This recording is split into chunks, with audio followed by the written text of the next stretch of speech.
नमस्कार, स्वागत है साहित्यिक झरोका चैनल पर। आज हम जानेंगे भारत का भाषिक परिदृश्य। इसके आगे भाषा से संबंधित जो भी हम प्रश्न करेंगे वो इसी पृष्ठभूमि पर आधारित होंगे, इसीलिए मैं यहाँ पर इस टॉपिक को प्रश्न के रूप में ले रही हूँ। तो आइए देखते हैं। देखिए, सबसे पहले हम इसका परिचय जानते हैं कि वास्तव में ये क्या है। देखिए, भारत का भाषिक परिदृश्य बहुत ही विविधतापूर्वक है। परिदृश्य से अभिप्राय यहाँ पर क्या है? भाषा का वो वास्तविक रूप जो हमारे सामने दिखाई देता है। तो अगर हम इस दृष्टिकोण से देखें तो हम ये जानते हैं कि भारत में भाषाओं का विविधतापूर्वक जो रूप है वो हमारे सामने है। जहाँ अगर भारत की बात करें तो यहाँ 19,500 से अधिक भाषाएं और बोलियां बोली जाती हैं, जिसमें से 22 जो भाषाएं हैं वो संविधान की 8वीं अनुसूची में जिनको शामिल किया गया है। यहाँ इंडो आर्यन और द्रविड़ भाषा परिवार प्रमुख है।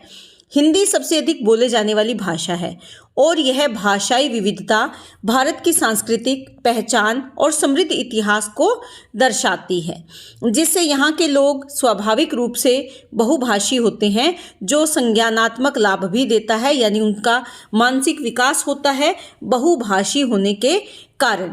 तो यहाँ पर अगर हम बात करें भारतीय भाषा की या भारत के भाषा के स्वरूप को देखें अगर, तो भारत में अनेक ऐसी बोलियां और भाषाएं हैं जो इसको विविधता प्रदान करती हैं। पहले जो बोली है वो धीरे धीरे इतनी विकसित होती है कि वो भाषा के रूप में सामने आती है।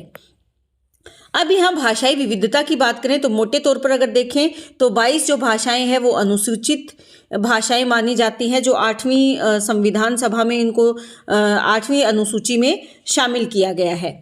1200 प्लस भाषाएं और उपभाषाएं हैं। हिंदी यहाँ पर सबसे ज़्यादा बोले जाने वाली भाषा के रूप में सामने आती है। भाषा परिवार की अगर बात करें तो मुख्यतः भारत में 4 भाषा परिवार है। इंडो आर्यन, जिसमें हिंदी, बंगाली और मराठी है। द्रविड़, जिसमें तमिल, तेलुगु और कन्नड़ भाषा है। ऑस्ट्रो एशिया, इसमें संथाली है। और तिब्बती वर्मी में वोडो और मिज़ो इसमें शामिल है। तो आपको ये ध्यान रखना है कि भाषा परिवार में 4 प्रमुख परिवार हैं जिसमें ये भाषाएं शामिल है। अधिकतर जो भाषाएं हैं आधिकारिक जो भाषाएं हैं उसमें हिंदी, अंग्रेजी आधिकारिक भाषा यानी जो सरकारी कामकाज में प्रयोग की जाती है। इसके साथ साथ बहुत से ऐसे राज्य हैं जिसमें अपनी भाषाएं हैं। हिंदी को हम राजभाषा मानते हैं क्योंकि हिंदी संपूर्ण भारत में नहीं बोली जाती, बल्कि राज्यों के कार्य के लिए इसका इस्तेमाल किया जाता है। वो ज़्यादातर उत्तर भारत के जो राज्य हैं उनमें हिंदी को सरकारी कामकाज की भाषा के रूप में इस्तेमाल किया जाता है, तो वो वहाँ की राजभाषा है।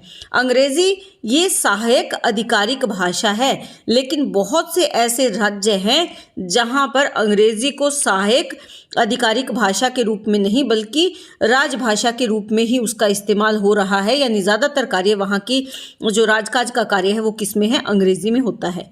राज्यों की अपनी भाषाओं की अगर बात करें तो जैसे हम देखते हैं, जैसे पंजाब है, पंजाब की भाषा कौन सी है? वो है पंजाबी। तो वहाँ का जो राज कार्य है या जो सरकारी कामकाज है वो भी किस में होता है? पंजाबी भाषा में ही होता है। गुजरात में अगर देखें तो गुजराती का बोलबाला है। तो इस तरह से बहुत से ऐसे राज्य हैं जिनकी अपनी आधिकारिक भाषाएं हैं। अगर भारत में बहुभाषिकता की बात करें तो बहुभाषिकता क्या होती है? वैसे देखा जाए तो भारतीय समाज में सामान्यतः जो व्यक्ति है वो 2 से 3 भाषाएं बोल लेता है। यह भाषाई विविधता को दर्शाता है, यानी भारत में भाषाओं की विविधता है जिसे शिक्षा और समाज में एक संसाधन के रूप में देखा जाता है। इससे संज्ञानात्मक विकास और सांस्कृतिक समझ बढ़ती है। देखिए, बिल्कुल वैसे ही जैसे मैं हरियाणा से संबंध रखती हूँ, तो मैं अगर आम बोलचाल की जो मेरी बोली है वो हरियाणवी है। इसके साथ साथ मैं हिंदी में भी बात करती हूँ, यानी हिंदी भाषा भी पढ़ती हूँ। और तीसरी जो है अंग्रेज़ी भाषा का इस्तेमाल भी शिक्षा के क्षेत्र में भी होता है, यानी जो शिक्षा का क्षेत्र है। तो अगर देखें, समाज से जुड़ने के लिए हिंदी है, शिक्षा में हिंदी और अंग्रेज़ी दोनों का इस्तेमाल होता है। और वैसे पारिवारिक तौर पर अगर देखें तो हरियाणवी भाषा का इस्तेमाल होता है। तो ये क्या है? इसे बहुभाषिकता कहा जाता है।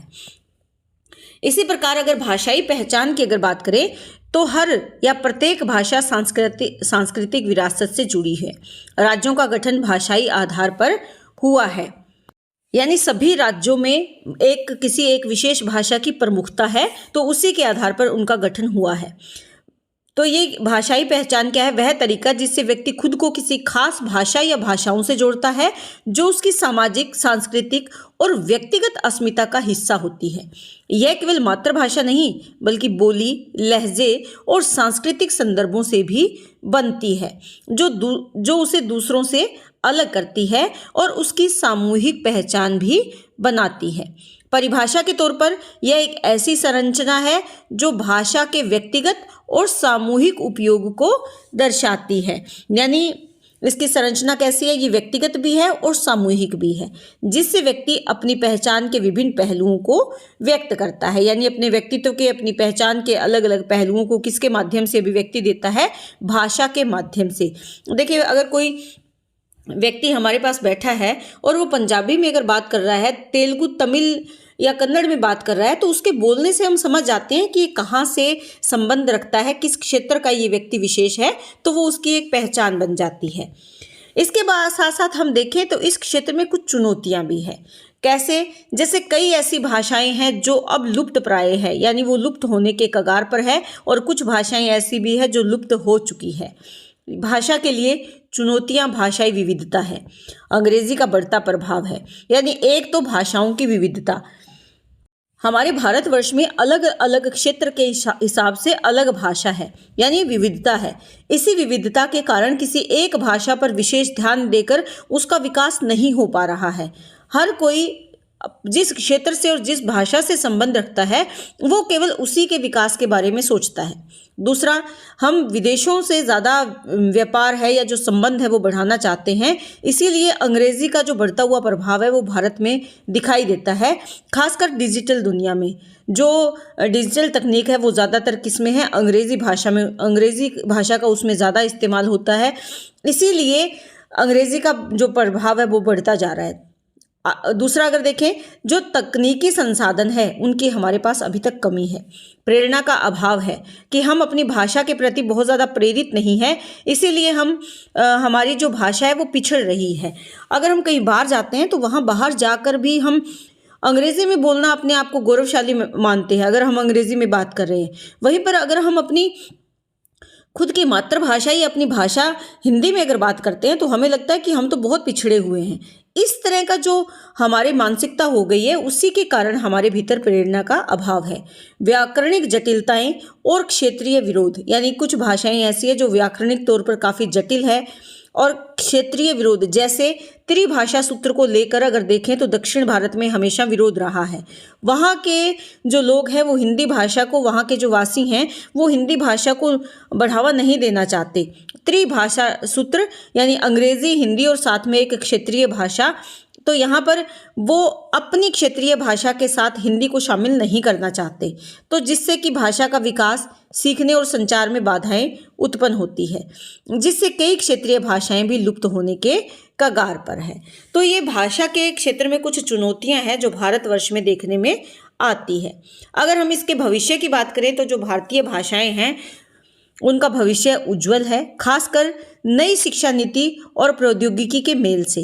देखिए, जो नई शिक्षा नीति है वो भाषा को, जो अपनी क्षेत्रीय भाषा है या जो हमारी हिंदी भाषा है, उसको पढ़ने की छूट प्रदान करती है। तो नई शिक्षा नीति के कारण और जो प्रौद्योगिकी के क्षेत्र में भी हमारी भाषाओं का इस्तेमाल हो रहा है, उसी से जो भविष्य है वो उज्जवल हम मान सकते हैं। जहाँ हिंदी विश्व में अपनी पैठ बना रही है और अन्य भारतीय भाषाएं भी डिजिटल युग में सशक्त हो रही है। इसका उदाहरण आप देख सकते हो कि जब हम फ़ोन का कीपैड इस्तेमाल करते हैं तो वहाँ पर हमारे पास बहुत सी ऐसी भारतीय भाषाओं का ऑप्शन आता है जिसको हम चयन कर सकते हैं। लेकिन अगर देखें, रोजगार और शिक्षा में अंग्रेजी के वर्चस्व और भाषाओं के बीच जो डिजिटल खाई को पाटना है, वो हमारे सामने सबसे महत्वपूर्ण चुनौती है, जिन्हें हम सबको मिलकर ही दूर करना होगा। तो हम कह सकते हैं कि भविष्य उज्जवल है, लेकिन उसके लिए हमें प्रयास करना होगा। निष्कर्ष रूप से अगर देखें तो भारत की भाषिक विविधता उसकी सबसे बड़ी शक्ति है, यानी विविधता में एकता का उदाहरण अगर देखें तो भारत से अच्छा कोई उदाहरण नहीं है। भारतीय भाषा का परिदृश्य, भाषाई संपदा, बहुभाषी व्यवहार और सांस्कृतिक गहराई का एक अनूठा संगम है, जो भारत के सामाजिक ताने बाने को और भी ज़्यादा समृद्ध करता है। तो उम्मीद करती हूँ कि ये जो भारतीय भाषा का परिदृश्य है ये आपको बहुत अच्छे से समझ में आया होगा। आगे जो हम प्रश्न करेंगे जिसमें भारत की भाषिक विविधता है, वो प्रश्न भी कुछ इसी प्रकार से है और इसी पर आधारित है। अब अगला प्रश्न हम देखेंगे इसके बाद, तो वो हम कौन सा करेंगे, भारत की भाषिक विविधता। तो उम्मीद करती हूँ कि प्रश्न बहुत अच्छे से समझ में आया होगा। बहुत बहुत धन्यवाद। इसी तरह चैनल से जुड़े रहें, लाइक करें, शेयर करें, सब्सक्राइब करें।